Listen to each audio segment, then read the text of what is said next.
ضروری نہیں ہے کہ قرآن مجید میں ساری قوموں کو جن کا ذکر کیا گیا ہو انبیاء کرام کے وقت میں ان کے اوپر عذاب نازل ہوا ہو۔ اس قوم نے عذاب نازل ہونے سے پہلے اپنا سبق سیکھ لیا تھا اور توبہ کر لی تھی۔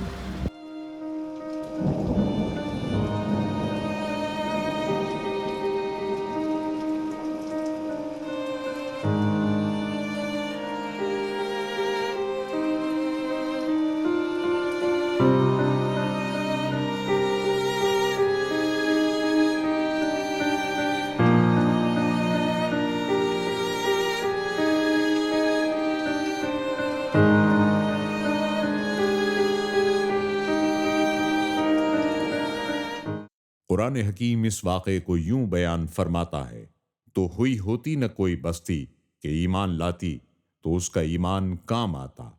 ہاں، یونس کی قوم جب ایمان لائے تو ہم نے ان سے رسوائی کا عذاب دنیا کی زندگی میں ہٹا دیا اور ایک وقت تک انہیں برتنے دیا۔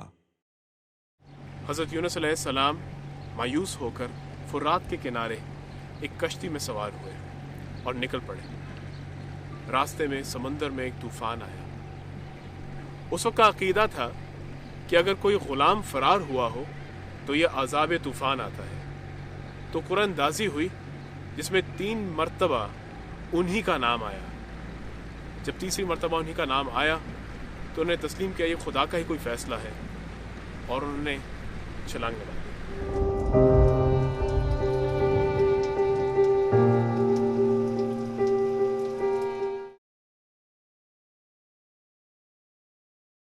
اور بے شک یونس پیغمبروں میں سے ہیں، جبکہ وہ بھری کشتی کی طرف نکل گئے تو قرار ڈالا تو وہ دریا میں دھکیل دیے گئے، پھر انہیں مچھلی نے نگل لیا اور وہ اپنے آپ کو ملامت کرتے رہے۔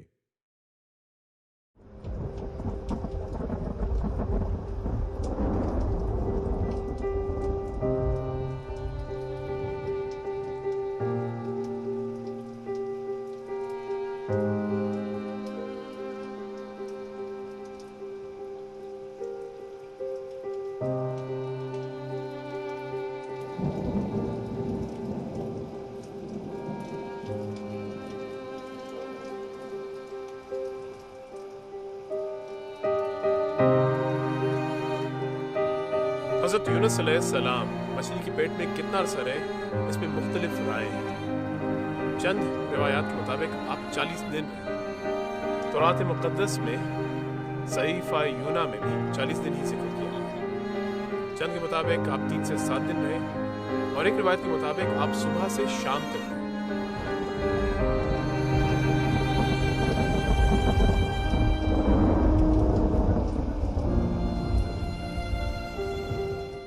حضرت یونس علیہ السلام اللہ کے جلیل القدر پیغمبر 40 دن تک مچھلی کے پیٹ میں رہے، اور پھر وہاں سے سلامتی کے ساتھ، عافیت کے ساتھ دوبارہ تشریف فرما ہوئے۔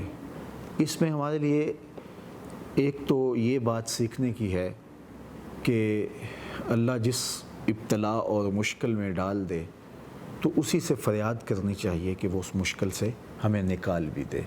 اور سیدنا یونس علیہ السلام وہاں اللہ کی جس طرح تسبیح اور پاکی بولتے رہے، اور اللہ نے ان کو پھر خیریت سے اس مشکل سے نکالا۔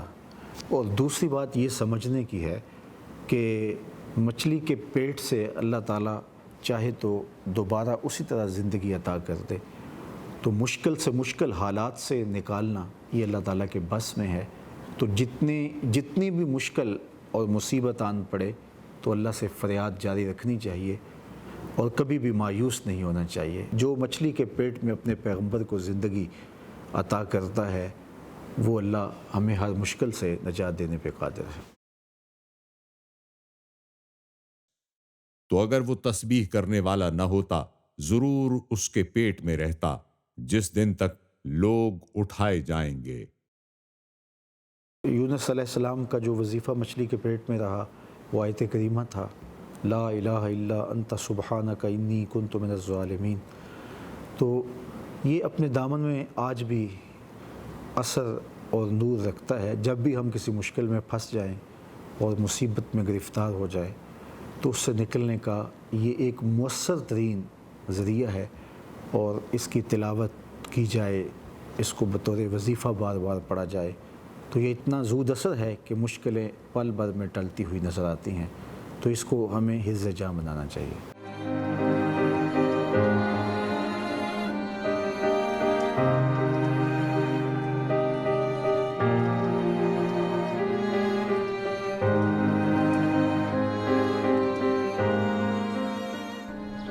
اللہ تعالیٰ نے آپ کی تسبیح سنی اور مچھلی کو حکم دیا جس نے آپ کو فرات کے کنارے پہ اتارا۔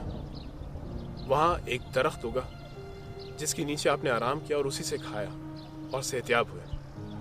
اللہ تعالیٰ نے آپ کو حکم دیا کہ جاؤ اپنی قوم کے پاس اور میرا پیغام لے کر جاؤ، اور اس قوم نے آپ پر ایمان لیا۔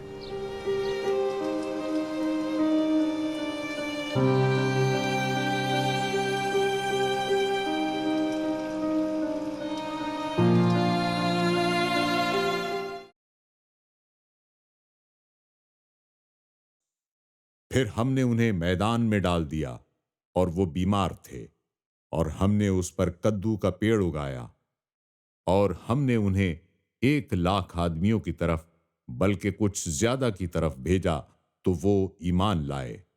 پھر ہم نے انہیں ایک وقت تک فائدہ اٹھانے کا موقع دیا۔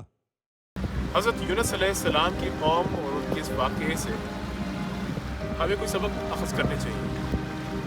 ہم سب کو یہ کوشش کرنی چاہیے کہ ان نیک لوگوں کی ہم شناخت کریں، سچ اور حق کی بات کے اوپر ہم کھڑے رہیں، اور عذاب نازل ہونے سے پہلے اصلاح اپنی خود کریں، انفرادی طور پہ بھی اور پوری سوسائٹی کے طور پہ بھی۔ اور اسی طرح اللہ تعالیٰ نے یہ ہمیں سبق سکھایا حضرت یونس علیہ السلام کے ذریعے کہ ضروری نہیں ہے عذاب سے ہی ہم سیکھیں، بلکہ جو خدا کی رحمت اور اس کے فضل کے طلبگار ہوتے ہیں اللہ تعالیٰ یقیناً بے شک ان پہ اپنی رحمت اور فضل ضرور فرماتا ہے۔ ہمیں بھی ماہ رمضان خاص طور پہ خدا کی رحمت اور فضل مانگنی چاہیے۔ اللہ تعالیٰ ہم سب کے اوپر رحم کرے۔ اتحاد رمضان کے اس سلسلے میں ہم پھر واپس آپ کے پاس آئیں گے ایک نئی کہانی کے ساتھ، ایک نئی جگہ۔